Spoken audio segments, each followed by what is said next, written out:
स्वागत है एक बार फिर एक नए और एजुकेशनल वीडियो में। तो फ्रेंड, जैसा कि आपको पता है यूपी पीसीएस का फाइनल रिजल्ट आया हुआ है। उसी कड़ी में हमारे साथ विजय यादव सर हैं, जिनका इस बार रैंक 10 के साथ डिस्ट्रिक्ट हैंडीकैप एम्पावरमेंट ऑफिसर के रूप में सिलेक्शन हुआ है। तो सर से जानेंगे कि सर की रणनीति वगैरह क्या रही, प्रीलिम्स की, मेंस की रणनीति वगैरह क्या रही, इन्होंने अपनी तैयारी वगैरह कहाँ से और कैसे की, ये सारी चीज़ें जानेंगे वीडियो में डिटेल में। तो फ्रेंड्स, हमारे साथ वीडियो में अंत तक बने रहे। सर, सबसे पहले तो हमारी तरफ से और हमारे व्यूअर्स की तरफ से आपको फाइनल सिलेक्शन की बहुत बहुत बधाई। धन्यवाद आपका।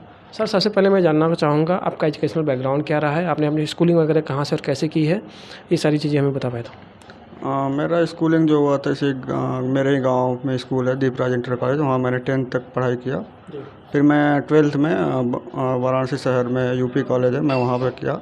उसके बाद मैंने ग्रेजुएशन बनारस हिंदू यूनिवर्सिटी से BA ऑनर्स हिस्ट्री में किया। और मैं उसके बाद मैं दिल्ली चला गया तैयारी करने के लिए, जहाँ मैंने मुखर्जी नगर में रह के तैयारी की।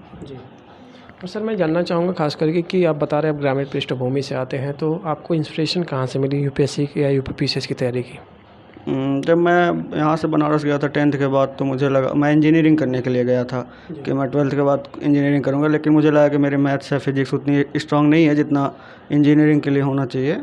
तो मैं उसके बाद मैं सोचा कुछ अलग करता हूँ। तो फिर मुझे लगा कि BA यदि मैं करता हूँ किसी अच्छे यूनिवर्सिटी से, तो मुझे GS सिविल सर्विसेज के जो GS का पार्ट है उसमें मदद मिल सकता। तो मैंने फिर BA किया BHU से, वहाँ मेरा हो गया। तो मैं वहाँ से BA किया, तो BA ऑनर्स हिस्ट्री किया, उसमें और भी सब्जेक्ट थे जिससे मुझे GS में उसका मदद भी मिला और मेरा एक ऑप्शनल सब्जेक्ट हिस्ट्री तैयार भी हो गया अच्छे से। जी। और सर, जो ये आपको सफलता मिली है उसका श्रेय आप किन किन लोगों को देना चाहेंगे? मैं इस सफलता का श्रेय मैं अपने फैमिली को देना चाहूँगा। मेरी पूरी फैमिली जो थी इसमें सपोर्टिव थी, क्योंकि मैं घर में सबसे छोटा था। तो मेरे जो भी भैया थे या जो भी दीदी थी, मतलब पूरा सपोर्ट था। तो पूरे फैमिली का सपोर्ट था इसमें मेरे। जी। सर, मैं सबसे पहले आना चाहूँगा प्रीलिमिनरी एग्जामिनेशन पे। प्रीलिम्स को 1 महीने ही बचे हुए हैं, तो पीटी की आपकी रणनीति वगैरह क्या रहती थी, और ख़ास करके लास्ट मोमेंट पर आप कैसे और पढ़ाई करते थे? PT का मैंने कोचिंग किया हुआ था, तो मैं UPSC IAS के लिए किया हुआ था। तो इसके लिए मैं यूपी पीसीएस की कोई स्पेशल प्रीलिम्स का रणनीति तो मैंने नहीं बनाया था। जो मैं उसका UPSC का जो मैं मतलब जो मेरे प्रीलिम्स की रणनीति थी, वही जितने भी सब्जेक्ट हैं उनका जितनी बार रिवाइज कर सको आप। और लास्ट मोमेंट पे वही कि रिवीजन के बाद आप टेस्ट सीरीज कितना लगाते हो। और मैंने टेस्ट सीरीज UPSC का तो मैंने बहुत सारा लगाया था, करीब 2 बार अटेम्प्ट दिया वहाँ मैं, मतलब प्रीलिम्स नहीं हुआ मेरा वहाँ पे। लेकिन उसका फ़ायदा मुझे यूपी पीसीएस में मिला, क्योंकि मैंने यूपी पीसीएस में एक भी टेस्ट सीरीज नहीं लगाया था। यूपी पीसीएस में मैंने केवल प्रीवियस ईयर पेपर सॉल्व किया था 5 से 7 सालों का। और कुछ घटना चक्र का मैं कुछ इम्पोर्टेंट पोर्शन पढ़ा था जो मुझे लगा कि ज़रूरी है, जैसे ज्योग्राफी हो गया और साइंस हो गया, और हिस्ट्री भी मैंने कुछ पढ़ा था। घटना चक्र का जो ऑप्शनल वो होता है ऑब्जेक्टिव वाला, तो वो काफ़ी हेल्प किया मुझे। और घटना चक्र का ही करंट अफेयर्स आता है, जो कि प्रीलिम्स के लिए हमें लगता है काफ़ी जो इम्पॉर्टेंट है। 20-25 क्वेश्चन डायरेक्ट फंस जाते हैं उससे। जी। सर, मैं जानना चाहूँगा यूपी पीसीएस में आपका अटेम्प्ट कौन सा था, ऑप्शनल सब्जेक्ट वगैरह क्या रहा, और आपका माध्यम क्या रहा? मेरा मीडियम हिंदी था और मेरा ऑप्शनल सब्जेक्ट हिस्ट्री था, और मेरा सेकेंड अटेम्प्ट था। मेरा फर्स्ट अटेम्प्ट में मेरा मेंस नहीं हुआ था। जी। सर, मैं मेंस पे आने से पहले ये जानना चाहूँगा, खास करके काफ़ी बच्चों में डाउट रहता है, या एक सोशल मीडिया का जो ज़माना है उसमें काफ़ी बच्चे इस चक्र में फंस जाते हैं, सोशल मीडिया के चक्र में। तो तैयारी के दौरान क्या आपने मोबाइल वगैरह का यूज़ किया या सोशल मीडिया का अवॉइड किया, कैसे क्या किया आपने?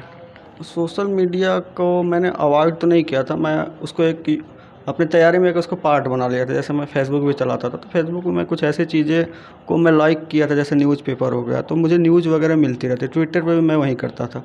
हाँ, लेकिन इसका लिमिटेड यूज करना चाहिए, क्योंकि इसमें टाइम वेस्ट तो होता है। जैसे इस समय रील्स वगैरह आ गया है, इसमें काफ़ी टाइम वेस्ट होता है। तो जितना हम अवॉइड कर सकते हैं सोशल मीडिया को, उतना फ़ायदा मिलेगा हमें। जी। और सर, मैं अब मेंस पे आना चाहूँगा, खास करके मेंस के GS 1 के पोर्शन की अपनी हिस्ट्री की तैयारी वगैरह कहाँ से और कैसे की थी, सोशोलॉजी की तैयारी वगैरह आपने कहाँ से कैसे की, और ज्योग्राफी वगैरह की तैयारी आपने कैसे कहाँ से की? अगर बेसिक टू एडवांस कुछ किताबें, ऑथेंटिक सोर्स वगैरह आप हमें बता पाएँ। जैसे मेंस की तैयारी मैंने एक्चुअली दृष्टि IAS में कोचिंग किया हुआ था, तो कोचिंग से मेरा बहुत सारा नोट्स तो तैयार हो गया था। और हिस्ट्री का हो गया GS 1, तो हिस्ट्री तो मेरा ऑप्शनल था, तो उससे मेरा हिस्ट्री तैयार हो गया। उस हिस्ट्री अलग से मैंने नहीं पढ़ा। ज्योग्राफी भी था, तो मैं दृष्टि IAS के नोट्स और कुछ अपने जैसे ज्योग्राफी के लिए ये NCERT हो गया, NCERT भी मैंने थोड़ा पढ़ा था। और दृष्टि IAS का क्विक बुक था जो उसको मैंने पढ़ा था। और जो सोशियोलॉजी होगा तो मैंने नोट्स ही पढ़ा था दृष्टि आईएएस का। जी। और सर GS2 के पोर्शन की आपने तैयारी कैसे और कहाँ से की थी? किन-किन सोर्सेज़ से की? जीएस 2 की तैयारी भी मैंने मेरा वहीं था। मेरा जीएस का लगभग मेरा सारा नोट जो भी था मैंने कोचिंग किया था, कोचिंग का नोट्स था। उसके बाद मेरा कोचिंग का ही जो प्रिंटेड मटेरियल मिलता है दृष्टि ऐसे क्विक बुक्स वगैरह मिलती हैं, जी। वो वही मैंने पढ़ा। जीएस 2 में भी वही किया था, जीएस 3 में भी वही किया था जी। और जीएस 4 तो भी वही था। जी। तो सर मैं GS4 पे खास करके एथिक्स के पोर्शन पे आऊँगा चाहूँगा। आप बता रहे हैं आप दृष्टि आईएएस से कोचिंग वगैरह भी किए हैं। तो दृष्टि आईएएस में GS4 जो कि दिव्यकीर्ति सर स्वयं पढ़ाते भी हैं, और तो उससे मैं ये जानना चाहूँगा खास करके कि एक आध दो बच्चों का हमारे कमेंट है कमेंट बॉक्स में कि GS4 का जो एथिक्स का पोर्शन है उसमें जो एग्जाम्पल वगैरह दिए जाते हैं आंसर में, और जो कंक्लूजन वगैरह लिखा जाता है, कंक्लूजन कैसे लिखा जाए, और उसमें एग्जाम्पल्स वगैरह टॉपर्स वगैरह कहाँ से कैसे कलेक्ट करते हैं? जीएस 4 में मैंने विकास सर पढ़ाते तो उनका नोट्स काफ़ी अच्छा है, और वो एक दृष्टि आईएएस की तरफ से नोट्स भी मिलता है। जी। उनका अपना एक हैंड रिटन नोट्स हो जाता है क्लास में जो पढ़ाते हैं। जी। जो उनका नोट्स रहता है उसमें उन्होंने काफ़ी एग्जाम्पल वगैरह दिए हुए हैं। जी। तो जो भी एक सटीक एग्जाम्पल होता था जो हम लोग क्लास किए हुए थे या फिर जो भी नोट्स था उसके माध्यम से तैयार करते थे, प्लस कुछ केस स्टडीज आपको जैसे एग्जाम्पल के लिए जैसे केस स्टडीज होता है ना, तो उसमें आपको ऑनलाइन भी बहुत सारे जैसे टेलीग्राम चैनल है उसमें आपको कुछ चीज़ें मिल जाएंगी कि आप इम्पोर्टेंट कोटेशन हो गया, इम्पोर्टेंट कोई ऐसा पर्सनालिटी है जो सिविल सर्वेंट है जो काम किया है, जी। तो ये सब सारी चीज़ें हम नेट से डाउनलोड कर सकते हैं या फिर कहीं मतलब अवेलेबल है हर जगह, तो वहाँ से हम ले सकते हैं। जी।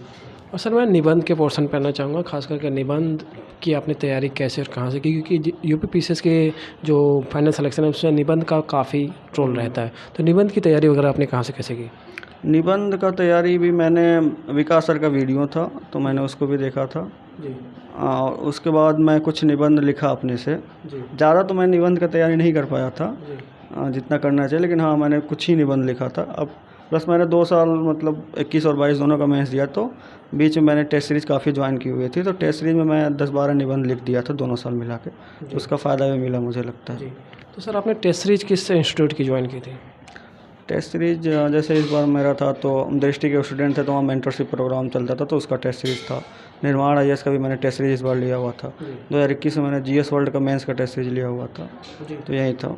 तो सर जैसा कि मैं मेंस के आंसर राइटिंग पे आने से पहले सबसे पहले आपसे ये जानना चाहूँगा, जब आप काफ़ी संघर्षों के बाद आपको ये सफलता मिली, तो आप गांव घर में आए, अपने एक जो भव्य स्वागत हुआ, तो उसका क्या माहौल था, उसका क्या एक मज़ा मिला आपको? क्योंकि आपके जो जिस स्कूल से आप बता रहे दीपराज इंटरमीडिएट स्कूल में आपका स्वागत हुआ, तो वहाँ पे जाने पे आपको कैसा लगा? As a selected candidate, as a आप सफल होके छात्र जब गए तो आपको कैसा लगा जो स्वागत वगैरह आपका हुआ? मतलब यहाँ आने के बाद हम एक्सपेक्ट नहीं किए थे, काफ़ी लोग आए थे, काफ़ी लोग स्वागत किए, काफ़ी अच्छा लगा। और स्कूल में जाना भी, स्कूल में अब खुद के स्कूल में जाना जहाँ आप पढ़े हुए हैं, आपका सम्मान किया जा रहा है, तो काफ़ी अच्छा लगता है। जी। तो और सर मैं मेंस के अब आंसर राइटिंग पे आना चाहूँगा, खास करके मेंस की आंसर राइटिंग वगैरह कब से किया जाए, कैसे किया जाए, और आपने कहाँ से कब से शुरुआत की थी, और क्या क्या सोर्सेस आपने फॉलो किए? मेंस का आंसर राइटिंग बहुत ज़रूरी है क्योंकि मेंस ही है जो हमें सिलेक्शन दिलाता है, तो हमें मेंस पे पूरा फोकस करना चाहिए। मैंने मेंस का आंसर राइटिंग जब मैं कोचिंग कर रहा था तो उस समय हमारी क्लास चलती थी, तो उस समय मेंस का आंसर राइटिंग लिखाना मतलब कुछ क्वेश्चन हमें दिए जाते थे जिससे हम करते थे, डेली 1 या 2 क्वेश्चन लिखते थे। तो जो भी कोचिंग कर रहा है या नहीं कर रहा है, तो अब मतलब जो भी सब्जेक्ट पढ़ रहा है, जैसे हिस्ट्री होगा तो हिस्ट्री का अगर वो पार्ट मेंस में है, जैसे मॉडर्न हो गया तो मॉडर्न का कुछ क्वेश्चन प्रीवियस ईयर का क्वेश्चन उठाए उसको लिखे। अगर वो भी नहीं मिलता है तो आप एनसीईआरटी का बुक्स उठाएं, एनसीईआरटी के बुक्स के पीछे जो क्वेश्चन दिए रहते हैं काफ़ी अच्छे क्वेश्चन होते हैं, तो उससे आप प्रैक्टिस कर सकते हैं। तो डेली मतलब मेंस का तो प्रैक्टिस करना ही चाहिए क्योंकि आपकी आंसर ही है जो आपको रैंक दिलवाएगी। जी। और सर मैं फाइनली ये जानना चाहूँगा कि आपका फैमिली बैकग्राउंड क्या रहा है, आपकी फैमिली में कौन कौन लोग हैं, और आपके पिताजी वगैरह का उनका क्या प्रोफेशन वगैरह है? मेरा फैमिली बैकग्राउंड जो है, मेरे पिताजी तो जो थे फार्मर हैं, अभी उनका दूध वाला भी कारोबार है। जी। और मेरे जो मैं घर में सबसे छोटा हूँ, मेरे जो 2 बड़े भाई हैं, तो उसमें एक मेरे सबसे बड़े वाले भैया जो हैं एयरफोर्स में हैं, एक्स ग्रुप में सेलेक्टेड थे। जी। और मेरे जो छोटे वाले भाई हैं वो मेरे से बड़े ही हैं, वो भी यूपी पुलिस में है एज ए कांस्टेबल। जी। और मेरी एक सिस्टर है और मैं सबसे छोटा हूँ। जी। और सर मैं जानना चाहूँगा कि इन बिटवीन तैयारी आपने अपनी हॉबी वगैरह को फॉलो किया, आपकी क्या हॉबी रहती थी, दिन का क्या शेड्यूल वगैरह रहता था, आपकी पढ़ाई को इसके साथ साथ आपका एंटरटेनमेंट का क्या साधन रहता था? अ, अब दिल्ली चले जाने पे तो फिर आउटडोर एक्टिविटी तो लगभग बंद ही हो जाती है, क्योंकि वहाँ पे ज़्यादा समय नहीं मिल पाता है।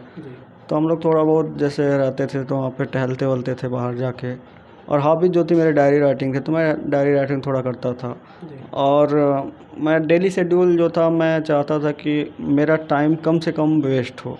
मतलब मैं ज़्यादा से ज़्यादा जितना मैक्सिमम अपने स्टडी पर टाइम दे सकूँ। डेली का मैं रूटीन तो नहीं बनाता था, लेकिन हाँ, मैं एक चीज़ दिमाग में लेके चलता था कि आज मुझे ये पढ़ना है, तो मैं उसी हिसाब से अपना टाइम फिक्स कर लेता था। और मैं मतलब देखता था कि मेरा टाइम जितना कम से कम वेस्ट हो, जितना ज़्यादा समय मैं स्टडी पर दे पाऊँ, क्योंकि मैं घंटे काउंट तो नहीं करता था, लेकिन मैं मैक्सिमम टाइम देना चाहता था स्टडी पे। जी। तो सर आपने अपना कीमती वक्त दिया, उसके लिए बहुत बहुत धन्यवाद, और आपका नेक्स्ट टाइम एसडीएम के पद पे सिलेक्शन हो और हमें आपका इंटरव्यू लेने आए, उसके लिए शुभकामनाएँ। Thank you, thank you.